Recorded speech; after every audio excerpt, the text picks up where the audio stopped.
आप सभी को पता होगा कि जब भगवान श्री कृष्ण के बचपन के दोस्त सुदामा जब उनके महल में उनसे मिलने के लिए पहुंचे थे, तो भगवान श्री कृष्ण उनके आने की खबर को सुनकर ही अपनी गद्दी को छोड़कर पागलों की तरह दौड़कर उनकी ओर भागे चले गए थे और उनका भव्य स्वागत किया था और उनके चरणों को पानी से नहीं बल्कि अपने आंसुओं से धोया था। पर क्या आप इसका कारण जानते हैं कि उन्होंने उनके चरण को पानी से ना धोकर अपने आंसुओं से ही क्यों धोया था? दरअसल करीब एक दिन का रास्ता तय करके सुदामा उनके महल में पहुंचे थे और रास्ते में उन्हें काफी कठिनाइयां हुई थी और रास्ते उबड़ खाबड़ होने के कारण उनके पैरों में बुरी तरह जख्म और घाव बन चुके थे और उनके पैर दूर से चलकर आने से उनके पैर सूज भी गए थे और काफी चोटें भी आई थीं। आपको इस बात की खबर तो अवश्य ही होगी कि जब किसी के पैर सूज जाते हैं तो उन्हें गर्म पानी से धोया जाता है या सेका जाता है और पैरों को गर्म पानी से धोने से पैर बहुत जल्द पैर पहले की तरह हो जाते हैं और यह घरेलू उपचार या तरीका बहुत ही असरदार है और ऐसे घरेलू उपचार हमारे भारत की संस्कृति रही है।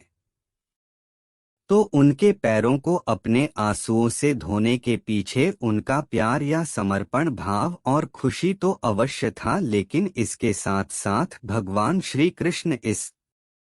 बात को जानते थे कि अगर इन सूजे हुए पैरों को ठंडे पानी से धोया जाएगा तो जल्दी ठीक नहीं होंगे। ये बात हम सब के लिए जानने लायक है कि इंसान के आंसू थोड़े हल्के गर्म होते हैं और भगवान श्री कृष्ण ने इसीलिए उनके पैरों को आम पानी से ना धोकर अपने गर्म आंसुओं से धोया था ताकि उनके सूजे हुए पैर जल्दी ठीक हो सकें और उनके ऐसा करने के से उनकी दोस्ती का फर्ज भी अदा हो गया और उन्होंने उनके पैरों का तुरंत उपचार भी कर दिया था। यह होती है असली दोस्ती जो आज के जमाने में दिखाना बहुत ही मुश्किल है कि उनकी यह दोस्ती हम सबके लिए एक प्रेरणा है और भगवान श्री कृष्ण की ये लीला हमेशा जन्मों जन्म तक आने वाले दोस्तों के लिए एक मिसाल बनता रहेगा। अगर आप ऐसा ही अन्य अवतारी पुरुषों के लीलाओं को जानना और भक्ति भरे संदर्भ पढ़ना चाहते हैं, यदि आप सच्चे भारतीय हैं, भारत माता से प्यार करते हैं, तो इस कमेंट पर क्लिक करके चैनल को सब्सक्राइब करें।